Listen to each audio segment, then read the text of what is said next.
Welcome. As is the name of the podcast, we start with thinking about a problem or opportunity, which is the first episode for any topic. Then we build the product in the second episode, and on the third episode, we talk about how to scale a company using that product. We repeat the sequence of the nature of the episodes for all the topics that will be talked in this podcast. This is the third episode for the topic of a satellite named HCOIS, which is very much a hypothetical product for a real-life project named Hydron from European Space Agency. The problem is, satellites cannot be scaled. At least not like how usual mechanical or software products are scaled. A satellite has to complete its lifetime and purpose in the orbit, and then it can be refurbished with new parts and upgraded with new features for a renewed purpose, sure. But one can certainly be a supplier for space agencies and use the knowledge and skills acquired through such endeavors into conquering new markets. Now that's a different type of scalability, and we will talk exactly about that kind of scalability in this episode today. So let me tell you something. Suppliers to capital equipment development companies profit from the partnership for long-term and in broader sense. I have worked with multiple suppliers who were at first unwilling to change, learn, and grow along with the stringent requirements from the semiconductor, medtech, and energy industries. However, as soon as the requirements were accepted, they adopted new changes into their methods, into their ways of working. The management of those supplier companies also could find ways to expand their market and spread their wings. This is, in fact, the story of many manufacturing hubs and product development consultancies across the globe. While I generally speak about starting, building, and scaling the same product in 3 episodes, this time I will talk about scaling up as a supplier of SpaceTech. You are excited about getting your company into the SpaceTech world. Maybe even into something huge like European Space Agency, Indian Space Research Organization, your Iranian Space Agency, your NASA, or anything, SpaceX. Let's just assume you will work for ESA's HCOIS satellite, and you're wondering how the heck to begin. Here is how that journey looks like with all the space jargon translated into human terms. Okay, step 1 is to get onto ESA's radar. So the first thing you need to understand is that the ESA, European Space Agency, has its own kind of dating app for its suppliers. It's where they look for companies to work with. That dating app is called ESA Star and EMITS, EMITS. These are websites where you register your company so ESA can invite you to apply for projects. When you sign up, show off what you do best, even if you have never worked in space before. If you build amazing optics, software, AI chips, or thermal systems, say so clearly. ESA doesn't only work with space veterans. They love promising new tech, especially if it's European-made and solves a real need. Step 2 is start small and show what you can do.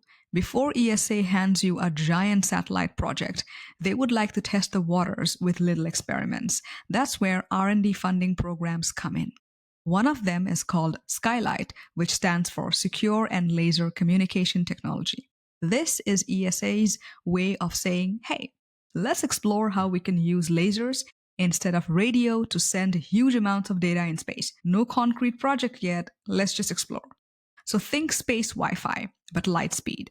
Another type of project is the ARTES, which ARTES, which supports telecom-related space technology. This is ESA saying, if it helps satellites talk to each other or to Earth, we will help fund it. They often fund things like breadboards, which sounds like a kitchen gear, but in engineering it just means a basic working prototype. It's messy and it's not space ready, but it proves that your idea works.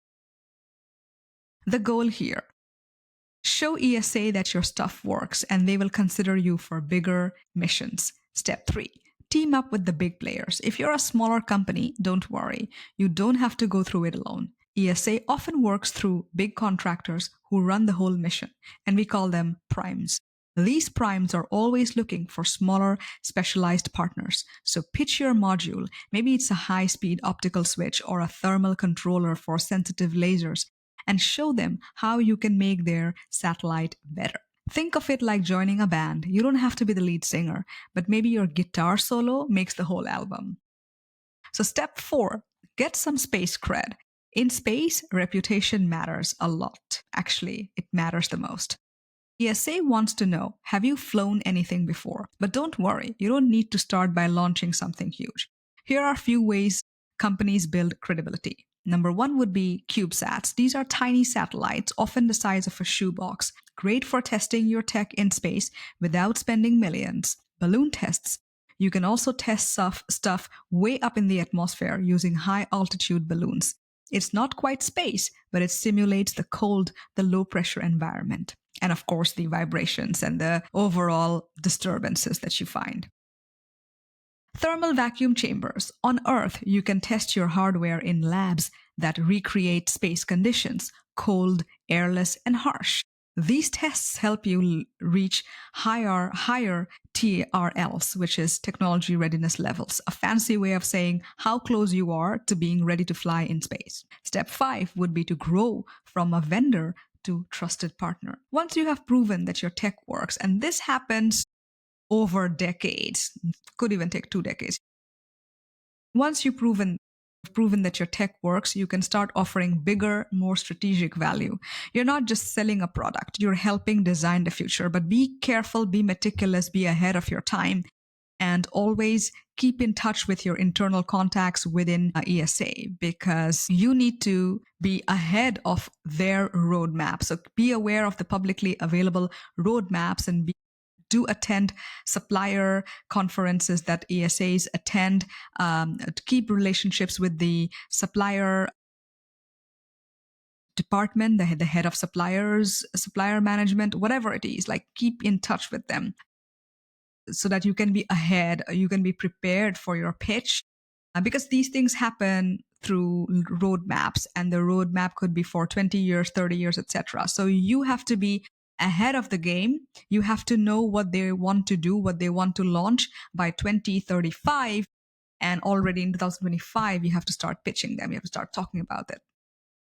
So yes, you might want to offer a modular optical system that can be upgraded in orbit, or an AI tool that makes satellites reroute data on the fly, or maybe a quantum space encryption system that makes satellite communication ultra secure. ESA loves companies that help them stay future-proof and independent, especially from non-European suppliers. Step 6. Stay in the loop. ESA works best with companies they know and trust, so stay involved. Join their industry days, workshops, or even online webinars. Follow up after their projects. Share what you have learned. Be the company that's reliable, curious, and always thinking miles ahead. All right. Getting into ESA isn't about flashy presentations or space experience from day one. It's about starting with what you're already great at, getting small wins through pilot projects, proving that you can handle bigger missions, and staying in the conversation even between projects. Whether you build photonic chips, AI boards, laser terminals, or cooling systems, there's a place for you. Just bring your best and think long term. Everything in the world of hardware engineering is painful, slow, and consistent progress towards a goal. Sometimes goals are redefined. Sometimes the entire brand changes due to those goals being shifted. Yet the journey continues. Let's go back to the topic of CubeSats. These tiny yet powerful cubic satellites have completely changed how companies, especially new ones, get started in the space industry. So what exactly is a CubeSat? At its core, a CubeSat is a small standardized satellite that's built using a modular form factor. Each unit is around 10 by 10 by 10 centimeter cube. This cube is called 1U. 10, 10, 10 cube is 1U. CubeSats can also be cube, 3U, U, and 2U. And even bigger nowadays. So a 3U CubeSat might look like a loaf, or, a loaf of bread. And a U could be the size of a microwave. These are not toys. Today's CubeSats carry high-resolution cameras, laser links, AI processors, and even quantum experiments. So why do they matter? Because they're affordable, they're light. You can build and launch one for a few €100,000 instead of tens of millions. They're quick, well, relatively quicker to develop instead of a larger satellite. Instead of 5 to 7 years like traditional satellites, a CubeSat can go from design to orbit in 1 or 2 years. They are often launched as secondary payloads, meaning they hitch a ride on rockets already going up, like SpaceX Falcon 9 or Vega rockets. Perfect for testing new tech. Companies use them to prove that their hardware or software works in space conditions without waiting for a huge satellite mission. ESA, NASA, and even private companies use CubeSats for early stage innovation, in orbit testing, and even operational missions like Earth observation or communications relays. What can you test on a CubeSat? For a company working on tech for satellites like HCOIS, a CubeSat mission could let you test an optical terminal. It could let you test an optical terminal to answer questions like, can your laser tracker lock in from the orbit? You can have a trial run for your AI software to answer questions like, how does your edge compute board handle real-time data in microgravity? Validate a thermal control solution. Will your cooling system keep photonics stable in space heat and cold? Demo quantum modules. Some CubeSats have tested quantum key distribution in single photon sources in orbit. It's like having your component on a space test drive. So what exactly is inside a CubeSat? Even in a tiny format like that, you will find power systems. You could have solar panels and batteries. You could have an onboard computer, just like your real satellite, just like your HCOIS. You could have a communication system. It could be RF, it could be optical. You could have an attitude control, your sensors, your gyros, your tiny reaction wheels. And of course, a payload. This is where your overall tech goes. So a lot of players. Who exactly builds CubeSats? Universities and student teams. Those are generally the entry point for early experiments. Startups nowadays try to build CubeSats to get into the space tech market. Established space companies doing demos before scaling, of course. And then agencies like ESA, which run CubeSat missions for validation. ESA even has a program called Fly Your Satellite aimed at helping smaller players, including students and SMEs, launch CubeSats. Why does this matter to you? If you're trying to become a supplier for HCOIS or other major ESA programs, having a CubeSat mission on your track record, it proves that your tech works in orbit. It boosts your technology readiness level. It makes you 10 times more credible to primes and ESA reviewers. And the best part, you're not starting with a blank canvas. There's a whole ecosystem of standardized components, kits, and launch providers that make building and launching CubeSat more accessible than ever. A company named Spire actually started by flying a radiation-hardened FPGA board on a CubeSat. That board proves itself on 2 orbits. Suddenly, it's now a part of a geosatellite communication payload. The company scales to offer a line of compute modules partners with primes and becomes a preferred supplier for mission-critical AI processing. And that is how the jump happens, one CubeSat at a time, each stepping stone to full-on ESA missions. Spire began as a CubeSat-focused startup around 2012 to 2013. Their first missions used CubeSats to demonstrate weather data collection, ship tracking AIS, and flight tracking ADS-B. They built dozens of small satellites quickly and cheaply, learning fast with every launch. They productized their stack. Instead of building one satellite at a time, they developed a modular satellite platform called Lemur. This platform became a standardized bus that could fly various payloads, imaging, reflectometry, RF sensing, etc. They integrated with the ecosystem. Spire didn't just sell data, they started offering space as a service. Other companies could fly their payloads on Spire's buses. They got contracts from NASA, ESA, NOAA, and the UK Space Agency and multiple defense and meteorology organizations. They became strategic. So today, Spire runs one of the largest private satellite constellations in LEO, over 100 plus spacecrafts. They are now a multi-orbit service provider offering not just hardware, but custom data products, analytics, and predictive services. They have partnered with ESA, yes, and they have received European funding for joint tech development. Incredible. So, manufacturing satellite parts, especially for large mission critical platforms, is a different world altogether. It's not like building cars or phones where you have thousands of units and you can rely on scale.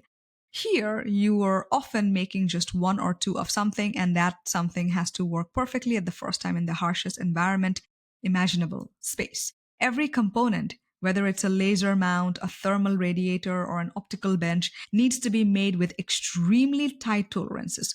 We are talking microns of accuracy, sometimes even nanometer and picometer for structures, and sometimes very really picometer level surface finishes for anything related to optics. There is no room for good enough. It's either exact or it can't fly.